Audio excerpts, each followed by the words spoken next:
Molla pourrait négocier pour mieux avancer vers la bombe nucléaire. C'est exactement ce que craignent les Israéliens avec la reprise des négociations entre l'Iran et les puissances occidentales. Car selon Jérusalem, Téhéran profiterait de ces discussions pour enrichir son uranium à 90% et donc atteindre une capacité de nucléaire militaire. Et comme une histoire sans fin, cette question qui revient avec insistance, est-ce qu'Israël peut ou doit opérer seul militairement contre les installations nucléaires iraniennes? Selon le haut fonctionnaire sécuritaire israélien que j'ai rencontré dans la délégation du ministre de la Défense, Benny Gantz, en visite au Maroc, l'ordre a été donné à Tsahal de se tenir prêt.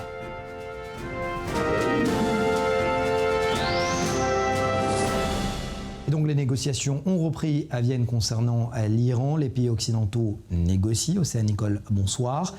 La question est de savoir quelle est la position israélienne et principalement celle de Naftali Bennett. Eh bien, la position israélienne est extrêmement claire. Israël ne veut pas que l'Iran obtienne l'arme nucléaire. Le problème, c'est que le temps presse, puisqu'il y a encore des responsables américains qui ont cité, en s'appuyant sur des recherches faites par les Israéliens, et bien que Téhéran n'est finalement qu'à quelques semaines, vous l'avez dit, d'une production à 90% d'uranium. Israël qui tente un petit peu le tout pour le tout. C'est pourquoi Yair Lapid, le ministre israélien des Affaires étrangères, était en Europe, notamment en France et au Royaume-Uni. Il appelle la France à exercer une véritable menace militaire, je cite, contre l'Iran. Et pour Yair Lapid, eh bien, les sanctions contre l'Iran ne doivent pas être enlevées, bien au contraire, elles doivent être renforcées. Le Royaume-Uni qui est d'ailleurs allé dans le sens d'Israël, puisque la chef de la diplomatie britannique assure travailler ensemble sans relâche pour empêcher l'Iran d'obtenir des armes nucléaires. Donc Londres et Jérusalem un petit peu alliés. Donc du côté du ministre des Affaires étrangères, c'est absolument clair. Le ton est le même d'ailleurs de la part de Naftali Bennett, puisqu'on a entendu le Premier ministre israélien qui a d'ores et déjà annoncé que même si un accord est renouvelé à Vienne, eh bien, Israël ne s'y engagera pas. Je cite, selon le Premier ministre, Israël n'en fait pas partie, Israël n'est pas et ne s'engagera pas dans un tel accord. Les Iraniens sont bien plus vulnérables qu'on ne le pense. Nous sommes à un point crucial dans cette lutte contre l'Iran qui devrait être la lutte du monde entier contre le régime islamique. Donc du côté d'Israël, c'est extrêmement clair. On ne veut pas que l'Iran dispose de l'arme nucléaire. Et du côté de l'Iran, ce qui est drôle, c'est que le ton est donné aussi, puisqu'on a entendu le porte-parole militaire du régime des Mollahs, je cite, « La destruction du régime sioniste est notre plus grand objectif, même si nous sommes mis en miettes ». Ça veut dire ce que ça veut dire. Alors, la question est de savoir justement, est-ce qu'ils sont mis en miettes? Parce que, de l'autre côté, effectivement, Benny Gantz hausse le ton et place l'option militaire comme une option sérieuse. Tout à fait. Le ministre de la Défense qui assure que Israël développe actuellement sa puissance militaire afin de pouvoir mener notamment une attaque seule contre le programme nucléaire iranien. D'ailleurs, sur le terrain, on le voit bien, il y a une intensification des exercices militaires, des exercices de grande ampleur avec un scénario catastrophe, on en a beaucoup parlé. Donc l'armée israélienne, d'un côté, se tient prête, mais d'un côté, même si Benny Gantz assure que Tsahal est prête à s'engager seule d'un point de vue militaire, il y a aussi Israël qui se rapproche aussi de ses alliés, non pas d'un point de vue purement militaire, mais cette fois plus d'échanges de renseignements. On l'a vu et on l'a senti, vous l'avez vu, vous étiez au Maroc, vous avez suivi Benny Gantz, le ministre de la Défense, qui y était d'ailleurs pour finaliser des contrats de coopération en matière de défense. Et d'ailleurs, Benny Gantz qui a assuré, je cite, qu'en début de semaine, il y avait justement des équipes israéliennes qui avaient partagé avec des alliés des informations sur le renseignement concernant l'Iran et notamment son rôle sur le programme nucléaire iranien. Toujours aussi précise. Merci Océane. Nicole, on vous retrouve donc la semaine prochaine. Général Dana Pidar, merci d'être avec nous. Vous avez été commandant de la division terrestre de la force conjointe en Irak à partir de 2014. Première question générale. Avant d'évoquer la stratégie américaine contre le djihadisme dans la région, nous sommes 2 jours donc après la reprise des négociations entre l'Iran et les puissances occidentales à Vienne. La position israélienne est claire, telle que l'a précisé Océane Nicole. L'option militaire doit rester sur la table. Vous en pensez quoi? Bien sûr que l'option militaire doit rester sur la table. Cela fait partie des leviers de force que les États-Unis et leurs alliés ont. Mais mon souhait est qu'un accord peut être trouvé, un accord qui réduirait les capacités nucléaires iraniennes et idéalement qui y mettrait un terme. L'ancien général israélien et chef de renseignement Amos Yadlin, il n'est pas le seul d'ailleurs, a déclaré que sans l'appui militaire américain, aucune manœuvre efficace sera justement efficace contre le programme nucléaire iranien. Est-ce que de tels plans opérationnels existent selon vous? Eh bien, je sais que les Israéliens ont la capacité militaire de mener des frappes, des opérations militaires élargies au-delà de l'aide américaine. Cela pourrait être une action coordonnée avec les États-Unis, mais Israël est un État indépendant et puissant. Donc, en résumé, je ne pense pas qu'Israël a nécessairement besoin des capacités militaires américaines. Israël en possède suffisamment et a ses propres capacités militaires pour ce faire. Alors revenons à la stratégie américaine dans la région. Vous avez géré les opérations contre Daesh en Syrie et en Irak. Vous avez d'ailleurs écrit « Hunting the Caliphate ». Racontez-nous les coulisses de ces opérations. Dans les coulisses, on peut retrouver le président Obama, que j'ai rencontré à de multiples reprises, et l'ancien général Austin, qui est aujourd'hui secrétaire d'État à la Défense. Il était le commandant du CENTCOM à l'époque. Le président Obama, à l'époque, ne voulait pas d'une autre guerre au Proche-Orient. Il pensait, en étant élu en 2008, qu'il serait le président qui nous sortirait de ces guerres. En Irak, en Afghanistan. En réalité, nous avons quitté l'Irak en 2011. Mais Daesh était une menace, pas seulement pour le Proche-Orient. Cela constituait une menace existentielle pour l'Occident, les États-Unis compris. Donc nous avons convaincu le président Obama de rentrer en guerre contre Daesh. Les combattants en eux-mêmes avaient leurs propres défis, puisque l'État islamique était contre tous ceux qui n'étaient pas sunnites. Ils étaient contre les chiites, n'aimaient pas l'Iran, etc.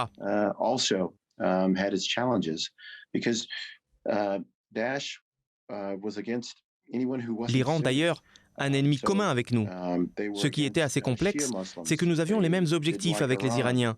Faire face à Daesh, c'était un vrai challenge. La même chose avec les Kurdes, Peshmerga, des tribunes sunnites, des milices chiites, les Kurdes syriens. Nous travaillons tous contre Daesh, tous, y compris autour de la coalition internationale, de l'Arabie Saoudite aux Émirats, en passant par les Européens.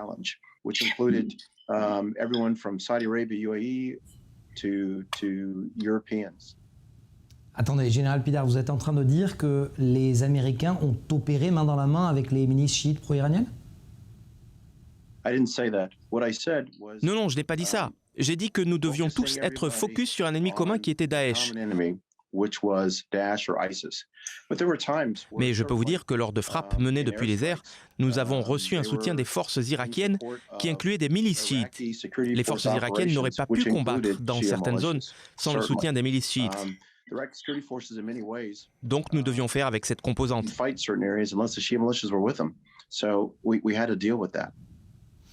Est-ce que vous iriez jusqu'à dire que Daesh était ou reste une menace plus dangereuse que l'Iran ?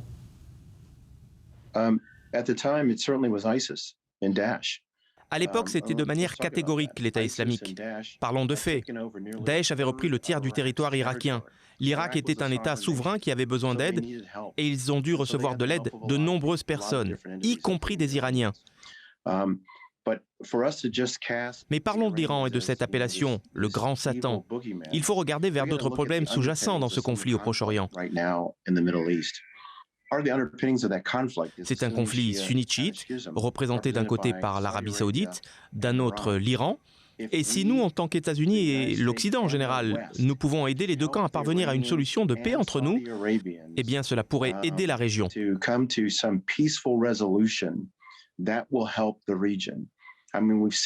Leurs conflits s'exportent en Syrie, au Yémen et peuvent s'exporter dans bien d'autres zones de conflit. Cela devrait faire partie d'une initiative de paix des États-Unis et de l'Occident.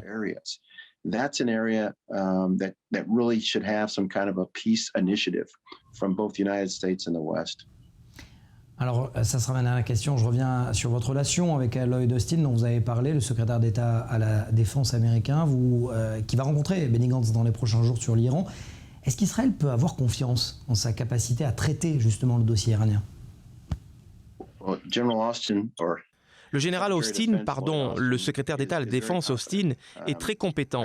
J'ai totalement confiance en lui. Si vous avez lu mon livre ou si vous comptez le lire, il y a beaucoup de choses écrites sur Lloyd Austin que normalement peu de gens auraient pu savoir puisque c'est un personnage très introverti. Lisez mon livre et vous trouverez des informations intéressantes sur lui.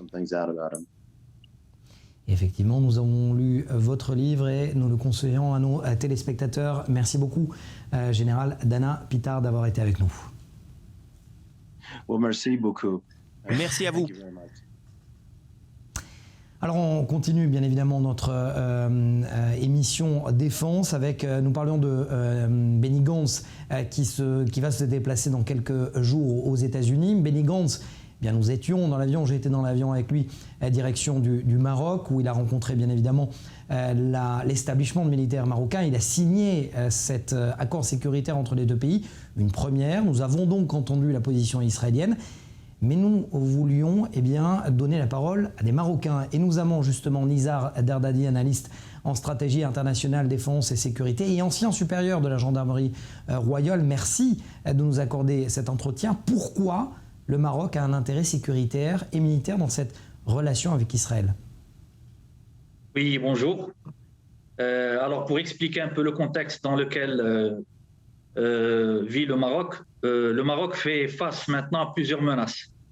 Donc, les milices du Front Polisario ont déclaré récemment leur intention d'intensifier leur lutte armée en menant des tentatives de harcèlement contre la ligne de défense qui est tenue par les forces armées royales dans le sud du Sahara. Alors, même si ces opérations restent insignifiantes, le Maroc doit renforcer ses capacités de défense. À côté, plus préoccupant, c'est la situation de l'Algérie qui fait preuve d'une hostilité contre les intérêts du Maroc. Dernièrement, l'Algérie a déclaré unilatéralement la rupture de ses relations avec le Maroc et a même menacé de représailles le Maroc suite à un incident qui s'est déroulé dernièrement dans le Sahara marocain. Alors, l'intérêt réside dans le fait que l'Algérie est le premier importateur d'armes en Afrique durant ces 5 dernières années. Donc l'intérêt pour le Maroc pour éviter le conflit, c'est d'essayer de maintenir l'équilibre des forces militaires avec son voisin algérien. Alors les experts israéliens, Nizar, m'ont dit que le Maroc comprenait la menace iranienne dans la région. Alors vous citez le Polisario, qui est armé visiblement par le Hezbollah, on en parlera dans un instant. Est-ce que vous confirmez que le Maroc comprend qu'il y a une menace iranienne dans la région? Oui, tout à fait. On connaît la volonté de l'Iran d'étendre son influence sur le monde musulman. C'est déjà le cas au Moyen-Orient. L'Iran tente également de trouver une porte d'entrée au niveau du Maghreb. Et donc, les tentatives d'ingérence de l'Iran existent déjà depuis des années. Déjà, je rappelle qu'en 2018, le Maroc a décidé de rompre ses relations diplomatiques avec l'Iran. En effet, la diplomatie marocaine avait apporté les preuves d'un soutien de l'Iran au Front Polisario. Donc il s'agissait de livraison d'armes, mais également d'un soutien de la part d'officiers du Hezbollah, bien sûr, avec l'Iran, pour former les miliciens du Polisario. Donc ça veut dire que les sources qui affirment que le Hezbollah et l'Iran arment le Polisario ont raison? Est-ce que vous disposez de plus d'informations justement sur ce dossier-là précisément? Alors, des preuves avaient été apportées à l'époque par le ministre marocain des Affaires étrangères, présenté d'ailleurs à l'Iran, et qui montrait avec des preuves à l'appui, ça veut dire des noms de cadres du Hezbollah qui étaient accompagnés par un employé à l'ambassade iranienne à l'époque et qui soutenait les forces du Polisario par la formation, comme je l'ai dit, mais également on parlait de livraison de missiles antiaériens, bien sûr, pour contrer des avions et des hélicoptères marocains.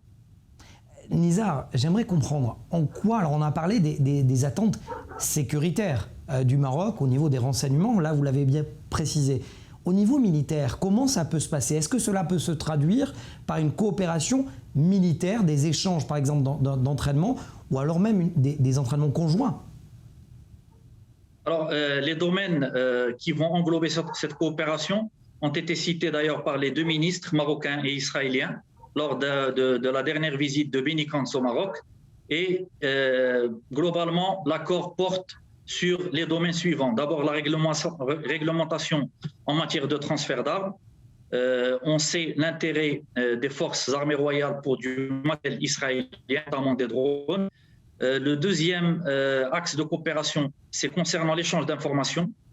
La même chose, vous savez que quand on fait face à des menaces terroristes, sécuritaires et militaires, on porte un intérêt particulier en renseignement. Alors, les services israéliens, aussi bien que les services marocains, ont une certaine expertise dans ce domaine. Et donc, l'objectif, c'est de mutualiser les renseignements sur les groupes terroristes, sur des profils suspects et dangereux de djihadistes, mais également sur une base de données un peu plus globale qui va regrouper toute activité illicite, que ce soit, comme je l'ai dit, dans le cadre de la lutte contre le terrorisme ou bien aussi contre la lutte contre la criminalité transfrontalière. Alors, très intéressant, en quelques secondes, vous dites finalement que le cœur de cette relation sécuritaire militaire entre Israël et le Maroc, c'est leur partage de renseignements. Oui, tout à fait, ça c'est sûr. Ça c'est sûr parce que, comme je vous l'ai dit, le défi commun des deux pays, en fait, si on peut résumer un peu, la situation actuelle de la menace dans le monde, et plus particulièrement qui concerne ces deux partenaires, concerne une menace de terrorisme en premier lieu, sécuritaire et militaire. On peut ajouter à cela la nouvelle menace de la guerre de désinformation, qui a bien sûr pour but de déstabiliser les pays, l'utilisation aussi du domaine cyber, qui est un nouveau champ de conflictualité, et donc tout l'intérêt est pour les deux partenaires afin de mutualiser leurs moyens pour maintenir la paix et la sécurité. Eh bien, nous aurons plus compris justement cette relation au grand jour entre Israël et le Maroc. Merci beaucoup, Nizar Dardabi, d'avoir été avec nous. Je rappelle que vous êtes expert en stratégie et sécurité, mais également ancien cadre supérieur de la gendarmerie royale du Maroc. Merci à vous d'avoir été avec nous. Merci. Entre l'attaque contre le Premier ministre irakien par des drones militaires kamikazes iraniens, on a appris ces derniers jours également que le drone envoyé par l'Iran en Israël depuis la Syrie avait pour objectif de transporter des explosifs dans les territoires. Océane Nicole fait le point pour défendre sur cette menace stratégique que fait peser l'Iran. On en parle juste après.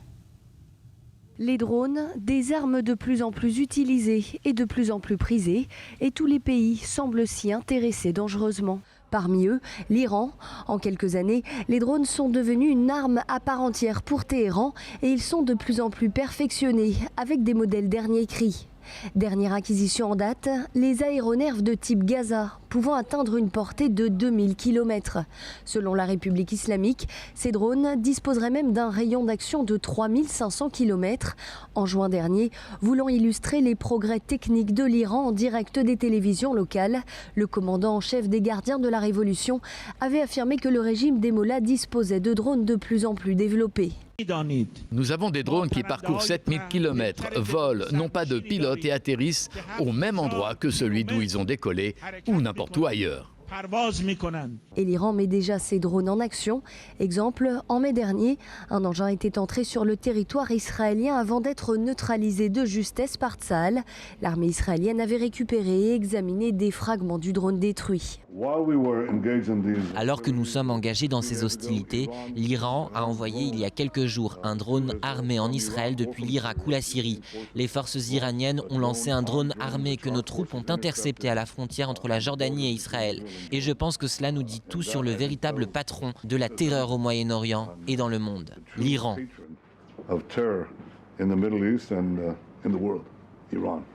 Des avancées de plus en plus significatives donc qui inquiètent Israël. Benny Gantz, le ministre de la Défense, tente d'alarmer l'opinion internationale sur le danger que représentent ces drones aux mains de l'Iran, en vain. L'un des outils clés, ce sont les drones, des armes de précision qui peuvent atteindre des cibles stratégiques à des milliers de kilomètres. Et donc cette capacité met déjà en danger les pays sunnites, les forces internationales au Moyen-Orient, ainsi que les pays d'Europe et d'Afrique. L'Iran utilise non seulement des véhicules aériens sans pilote pour attaquer, mais aussi pour effectuer des transferts d'armes à des émissaires et aussi en Israël. L'Iran a tenté de transférer des explosifs de Syrie à des terroristes syriens en Judée-Samarie à l'aide d'avions sans pilote. En attendant, l'Iran continue ses avancées militaires mais aussi nucléaires qui représentent chaque jour un danger de plus en plus grandissant pour la région. Et nous a rejoint comme dernier invité Laurens Birse, président fondateur de la société Apex Drone. Merci d'être avec nous. Vous venez de recevoir d'ailleurs un trophée remis aux lauréats français et israéliens pour leur contribution au développement des échanges bilatéraux et pour l'innovation par l'ambassade d'Israël en France. On vient de voir ce sujet. Est-ce que la menace des drones kamikazes iraniens existe aussi en Europe, Monsieur Birse ? Bonjour Mathias. La menace des drones kamikazes, elle peut exister n'importe où. Le problème d'un drone kamikaze, c'est qu'il est très difficile d'intercepter ou de localiser la personne qui va le mettre en œuvre. Vous n'êtes pas sans savoir que nous développons nous-mêmes avec des entreprises israéliennes, entre autres Ambar Group, des drones qui fonctionnent en 4G, 5G, LTE. Ce qui veut dire que l'on peut contrôler un drone, un petit drone, sans limitation de distance. On peut tout à fait imaginer de prendre le contrôle d'un drone depuis l'Australie, drone qui volerait par exemple en France, ce qui mettrait à l'abri, bien sûr, ceux qui le pilotent. Néanmoins, il est absolument nécessaire, pour l'instant, que ces petits drones disposent d'un opérateur sur place pour le mettre en route.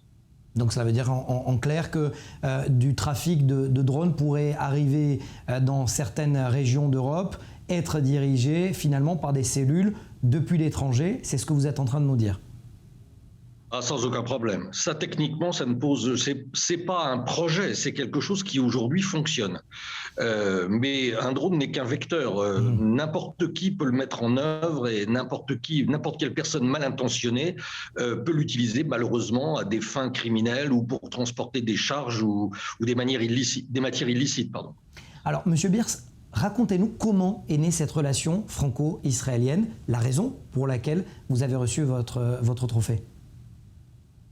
Bon, alors c'est une longue histoire. La société Apex Drone est installée sur la ville de Nevers, plus particulièrement sur l'aéroport de la ville de Nevers, et on était spécialisé dans les drones, aussi bien pour la formation professionnelle que pour du service, de la prestation et aussi de la recherche et développement. Et le maire de Nevers, Denis Thuriot, qui a toujours été un grand ami d'Israël et fasciné par les technologies israéliennes, m'a proposé un jour d'accompagner une délégation de la ville de Nevers pour aller au Digital Live Design de Tel Aviv. Invitation que j'ai tout de suite acceptée. Je sais qu'Israël est la référence dans le monde en matière de drones. Donc j'ai accompagné cette délégation et à cette occasion, j'ai pu rencontrer des entreprises qui sont devenues mes partenaires et qui aujourd'hui sont même devenues des amis et avec lesquels nous développons cette technologie de drone utilisant la 4G, 5G, LTE. Une sorte de speed dating commercial et diplomatique. Alors, présentez-nous vos produits, justement, ça vous fait sourire. Pourquoi vos drones sont-ils une révolution en France, justement ? Alors, ce qu'il faut savoir, c'est que jusqu'à présent, les drones que tout le monde utilisent des fréquences qui sont allouées par les États, qui sont généralement la fréquence du 2 Giga 4. La fréquence du 2 Giga 4, c'est une fréquence populaire, bien évidemment, qui est utilisé par plein de choses. Par exemple, votre Wi-Fi utilise le 2 Giga 4, votre four à micro-ondes utilise le 2 Giga 4. Donc, c'est une fréquence qui est extrêmement polluée, qui a un rapport signal-bruit des plus déplorables. Bon, mais jusqu'à présent, c'est elle qui permet de faire voler des drones à des distances relativement correctes, disons pour un utilisateur lambda. La révolution de la 4G, 5G, LTE, c'est que là, cette limite de distance est abolie. On peut, comme je l'expliquais précédemment, prendre le contrôle et piloter un drone sans limitation de distance. Ce qui veut dire qu'aujourd'hui, les drones que nous co-développons avec nos partenaires israéliens nous permettent de recevoir l'image, le son, mais aussi de prendre la main sur le pilotage du drone avec suivi cartographique. Et on peut même faire évoluer un essaim de drone. Mais à terme, la 4G, 5G, LTE vont nous permettre de prendre le contrôle de différents types d'objets. Ce seront peut-être ce qu'on appelle des objets connectés. Un drone est un objet connecté par essence et va complètement révolutionner non seulement le monde des drones, mais je dirais même de la robotique en général. Laurence Birz, une question peut-être à 1 million d'euros. Pourquoi la sécurité intérieure, ou plutôt l'expérience israélienne, en ce sens, reste peut-être un domaine encore tabou en France ?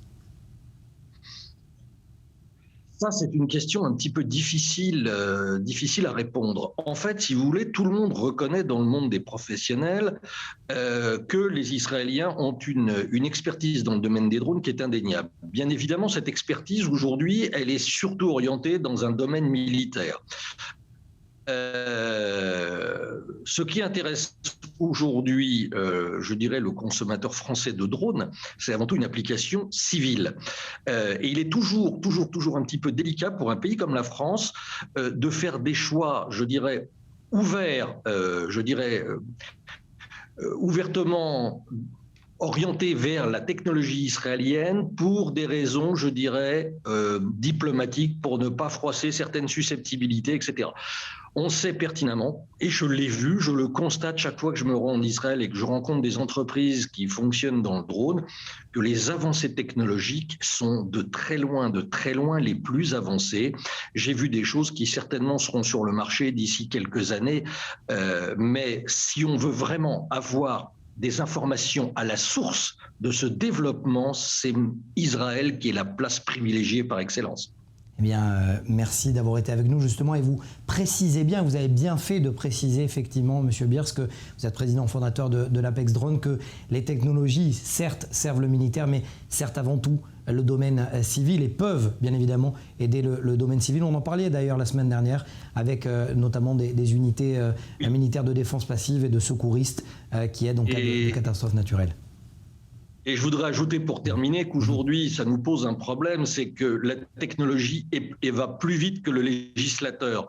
Donc aujourd'hui, en France et en Europe, on s'aperçoit que la technologie 4G LTE sur les drones met dans l'embarras justement le législateur qui s'aperçoit que la technologie va très vite. Il y a, je dirais, un déphasage, un décalage dans cette valse. Il y a un temps de retard, même 2 temps de retard. Des réglementations sont publiées et elles sont aussitôt caduques parce que la technologie, bien sûr, va plus vite. Merci beaucoup, président fondateur de Apex Drone, Laurens Birks, d'avoir été avec nous. Voilà, c'est la fin de ce numéro de Défense. On se retrouve donc la semaine prochaine. Même heure, même plateau. Restez toujours connectés dans le monde de la défense.